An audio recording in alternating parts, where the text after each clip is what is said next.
experienced losing a customer and asked, how did this happen? Most of us have, and it's not a very good feeling because whether we like to admit it or not, it usually makes us do a little soul searching, looking for the answer to this question. A negative service experience might seem insignificant to some, but depending on your total number of customers, take a closer look at the numbers, and that reminds us that it's not quite that easy.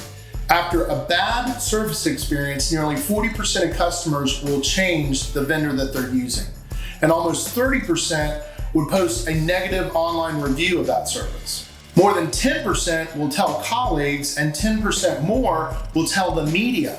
Now try that on for a nightmare scenario. So what can we do to avoid losing customers? How about better educated technicians? Stay tuned to learn more.